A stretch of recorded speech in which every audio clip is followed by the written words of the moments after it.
better stop me before I do something fucking stupid, like fall in love, lonely Libra lacking the above. I'll drop my ego like I drop my standards for you.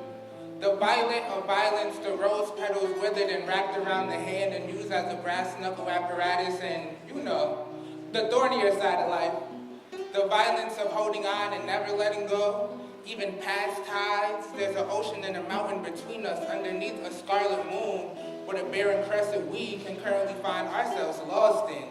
Can't even see the forest through the trees, and the earth's not even rotating by where we're standing.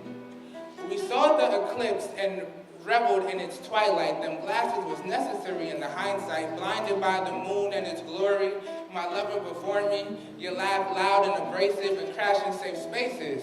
Came through here like a thief in the night. These pretty people thinking they got it made. Imagine their face if they saw what we're on in the back of that 30-inch room Escalade. Me, a young man with a tan from the motherland, part-time teller putting cash in his rubber band.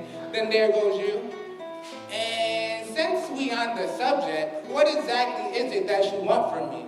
I know how you like to take pieces of myself, leaving me without piece of self, and in 10 short minutes to be like, I don't even know myself. How much of a thrill to be both the jailer or the liberator, to miraculously do both at the same damn time, and does it tire you to constantly give me the short end of the stick?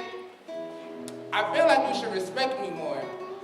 Why can't you see me as the person I see myself? If you try, it can happen. But nah, you one of them ones. Rather waste times on such impracticalities like being the sickness and the healer. How you gonna be both the illumination and the deceiver? But see, I'm still learning how to be me, even when the lights are on and with people watching. And it took me time to feel all this black boy potential with only memory and fire. So self-love grows like roots. My body is the bark and my heart be the branches reaching heaven bound. And you like the axe chopping all this black greatness into stumps of what it was and what it never again will be. Remember when Alexander the Great burned the ancient libraries of Africa just to marvel at the destruction? It's like every time I look into your eyes, I feel my heart break.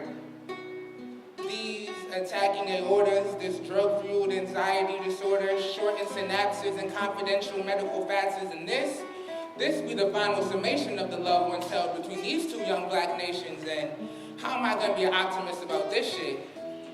Maybe Exodus is more than a biblical term, and hey nigga, what other miracles you got to pull out lies in that little black book of yours? Oops.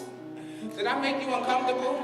All this black in places you determine color ought not to be? So how ironic the violeted violence that viciously vibrated across muted mutations, and who is that texting you? It's 30 minutes past 2 a.m., my love. My love can be peaceful when given the opportunity. I mean, what is love if not the final second before the referee ends his 3 count and returns the belt back to its rightful owner? What is the purpose of a peaceful conquest if nothing is accomplished? Then what happens to love? I fell out of the aforementioned and back into myself, and now it's looking like you've fallen a little short. But I guess I should just be still and rely on the violent silence, and your quiet is deafening. I'm gonna need you to say something here, baby. But before this is all said and done, I got a couple questions, like, is you with me or nah? Like, how you said you the plug, and we can't even connect? Like, how you claim you the realist, but you talking right out your motherfucking neck? So this is for the spliff you never cared to share with me. Like this bright and rested memory, and whose backwoods are these? I think we know. Beneath the ambient amber glow, brown eyes stared, mahogany radiant flow, protected by something spiritual, like the walls of Jericho. This choir sings a falsetto, and can you hear me? On nights where these paper-thin walls turn into tissue paper for my loss, a mourning, soulful cry. On the mornings, the soul feels like it's Build-A-Bear stuffed at the seam and shoved in the back of the closet at the end of the season for some newer, lighter, more breathable fabric. What a destructive kente we weaved. Got reality so sweet, temporality got a cavity, craving times that didn't even exist. February 30th. The symbolic end of logic and reasoning. for a romantic entity that has ceased to serve its purpose, just waiting on something that ain't ever gonna fucking happen.